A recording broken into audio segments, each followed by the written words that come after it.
When you have a large change to make in your team, what's your process? In this video, we're going to talk about how to make a big change. Most managers think change follows this process. First, I'll communicate the why, the how, and what. Second, people will understand what it means for them. And third, they go and change. That means that you gave some workshops or trainings and people will carefully process it, they know what it means for them, and then they go and implement it. Using this process to make change is a complete waste of time when it's a big change.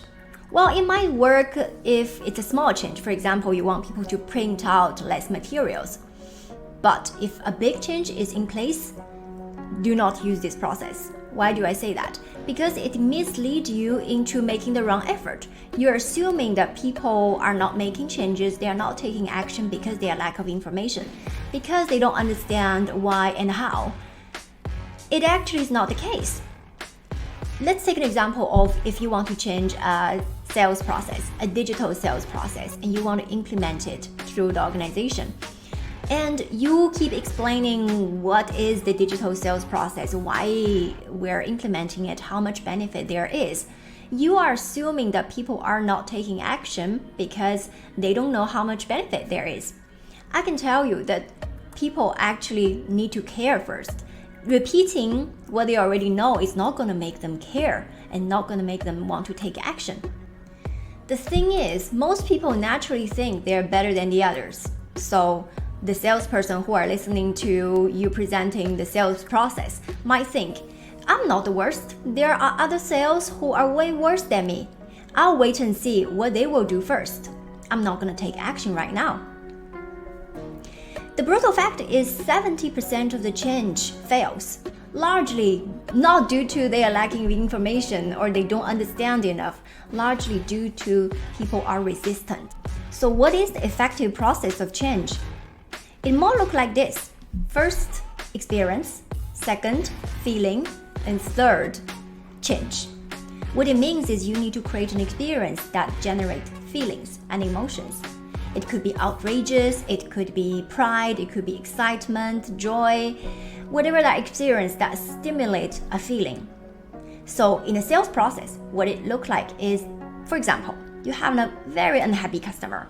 They placed an order and what they're going to get, the product, is 1 year later. And because of the supply chain issues, obviously. And through this 1 year, they've placed order, they've paid, but they never heard anything from you because your team were not using a digital system that could constantly communicate with the customer. So they completely felt ignored. And they were very angry. Or you can use a very happy customer who has placed the order, also has to wait 1 year to get their product delivered, but through the 1 year time for a certain market, they've used the digital process, sales process, and they can constantly get communication from your team or from the system to see where it is, how it's going, and when's the expected time to get that product. So that customer who has exactly the same result as the first customer is super happy and feeling they are, being taken care of. The fact is that people make decisions based on emotions and feelings. After the decision is made, then they will go and look for the rationale side, which is more like figures and the why and how and the what. Most organizations are not designed to address emotions and feelings.